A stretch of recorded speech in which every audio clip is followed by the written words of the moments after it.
नमस्कार friends, SSJ education या YouTube चॅनलवरती सर्वांचं स्वागत आहे.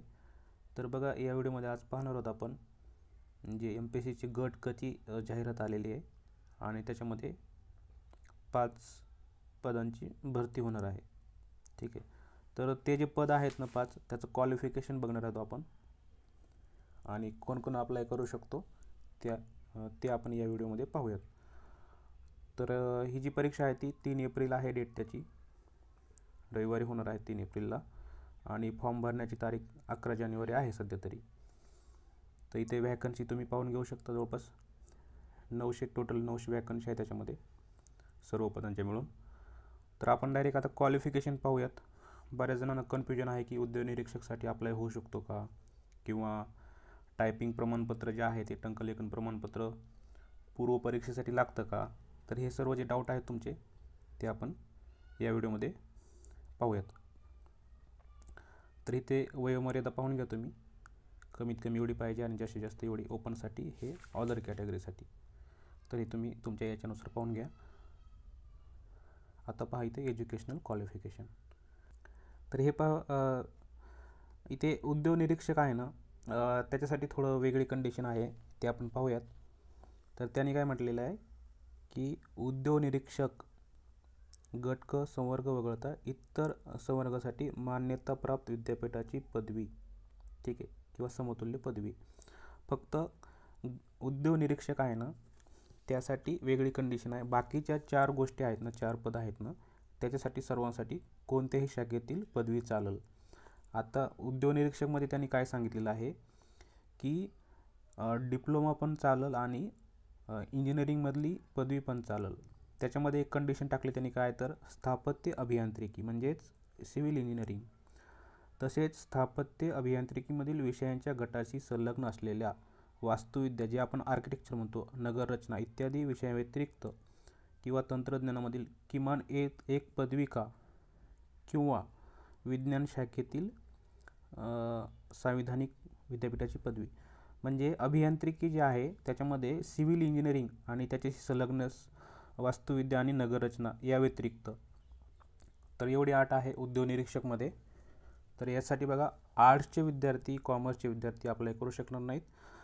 अभियांत्रिकीमधील डिप्लोमा किंवा पदवी, आणि अभियांत्रिकीमध्ये त्यांनी अट अशी टाकलेली की सिव्हिल इंजिनिअरिंग आणि त्याच्याशी संलग्न ज्या वास्तुविद्या, नगररचना इत्यादी अशा ज्या दुसऱ्या गोष्टी आहेत ते अप्लाय करू शकणार नाहीत. ठीक आहे. आणि दुसरं काय दिलं त्यांनी की विज्ञान शाखेतील, म्हणजे तुमचं जे असतं BSc वगैरे असतं ग्रॅज्युएशन सायन्समध्ये, तर ते ह्याला अप्लाय करू शकतील. फक्त उद्योग निरीक्षकमध्ये सायन्स बॅकग्राऊंडचे विद्यार्थी, त्याच्यामध्ये अभियांत्रिकी आणि डिप्लोमा किंवा सायन्समधली पदवी. आणि त्यांनी वगळले काय तर अभियांत्रिकी, स्थापत्य अभियांत्रिकी म्हणजे सिव्हिल इंजिनिअरिंग आणि त्या संबंधित ज्या संलग्न गोष्टी आहेत त्या वगळलेल्या आहेत. आता बाकीच्या विद्यार्थ्यांसाठी बघा, सर्वसाठीच की तुम्ही पदवीच्या शेवटचं वर्ष असेल तर ॲपियर म्हणून फॉर्म भरू शकता. पण पूर्वपरीक्षा पास झाल्यानंतर ज्यावेळेस तुम्ही मुख्य परीक्षेचा फॉर्म भरत असता त्यावेळेस मात्र तुम्हाला तिथे डिग्री सर्टिफिकेट पाहिजे. तर हा जो पॉईंट आहे त्याच्यामध्ये तेच म्हटलेलं आहे की मुख्य परीक्षेच्या प्रवेशासाठी परीक्षा उत्तीर्ण होणे, अंतिम दिनांकापर्यंत परीक्षा उत्तीर्ण होणे आवश्यक आहे. ठीक आहे. तसंच पहा इथे कसं असतं, आता उदाहरणार्थ MBBS असेल तर त्यासाठी कसं इंटर्नशिप जी असते, इंटर्नशिप ती पूर्ण करावी लागते त्यांना. काय 1 वर्ष किंवा 6 वर्ष जास्त काय जे, तर ते पूर्ण केलेलं पाहिजे, किंवा कारण की त्याच्याशिवाय त्यांना ते डिग्री सर्टिफिकेट देत नाहीत. तर तशा विद्यार्थ्यांसाठी ते पूर्ण असणं आवश्यक आहे हे सांगितलं आहे.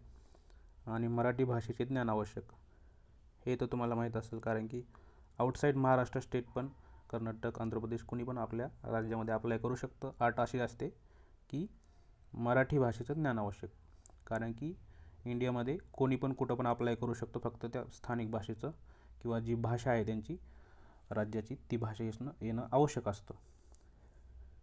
आणि महाराष्ट्राचा रहिवासी नसेल तर रिझर्वेशन भेटत नाही. ठीक आहे. तर इथं पहा आता कर सहाय्यक आणि लिपिक टंकलेख. ठीक आहे. त्यासाठी बघा आता बऱ्याच विद्यार्थ्यांसाठी असं आहे की आता पूर्वपरीक्षेला फॉर्म भरू शकतो का नाही यासाठी, तर तुम्ही फॉर्म भरू शकता पूर्वपरीक्षेसाठी. 5वी पदासाठी तुम्ही जर क्वालिफाय असाल तर फॉर्म भरू शकतो.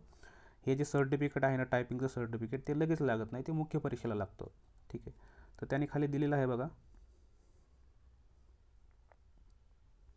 इथे बघा हे जो पॉईंट आहे ना, मुख्य परीक्षेकरता अर्ज स्वीकारण्यासाठी विहित अंतिम दिनांकापर्यंत किंवा त्यापूर्वी विहित शैक्षणिक अर्हता धारण केलेली अनिवार्य आहे. ठीक आहे, आणि मग बघा आता तुम्ही पूर्वपरीक्षेला तुम्ही फॉर्म भरू शकता आणि मुख्य परीक्षेसाठी फक्त तुम्हाला टायपिंग तोपर्यंत करून घ्या. आणि ज्याची नसेल तर ते पूर्वपरीक्षा देऊ शकतात, क्वालिफाय झाले तरी मुख्य परीक्षेला फॉर्म भरू शकणार नाहीत. आता ह्याच्यामध्ये काही एक्सेप्शन त्यांनी सांगितलेलं आहे की दिव्यांग उमेदवार जे आहेत ना त्यांना 2 वर्षाच्या आतमध्ये जॉईनिंग झाल्यानंतर 2 वर्षाच्या आतमध्ये या कालावधीमध्ये त्यांना हे टायपिंग सर्टिफिकेट द्यायचे. तसंच माजी सैनिक वर्ग आहे त्यांच्यासाठी पण हे आहे. आता जसं बघा PSIसाठी जसं क्वालिफिकेशन असतं हाईट वगैरे हे ते, तर याचं इथं उद्योग निरीक्षक पदासाठी एक गोष्ट आहे, त्यांनी 2 कंडिशन दिलेल्या आहेत प्रत्येकासाठी, पुरुष आणि महिलांसाठी. तर जे पुरुष आहेत त्यांच्यासाठी उंची जी आहे ती 165 सेंटीमीटर कमीत कमी पाहिजे अनवाणी पायाने, आणि छाती 79 फुगून 5 म्हणजे 84 पाहिजे, 79 ते 84. हे PSIला पण सेम आहे. आणि महिलांसाठी बघा त्यांनी एक इथं वजन आहे ना ते ॲड केलेलं आहे. हाईट किती पाहिजे, 155 सेंटीमीटर अनवाणी, आणि 50 किलोग्राम वजन पाहिजे.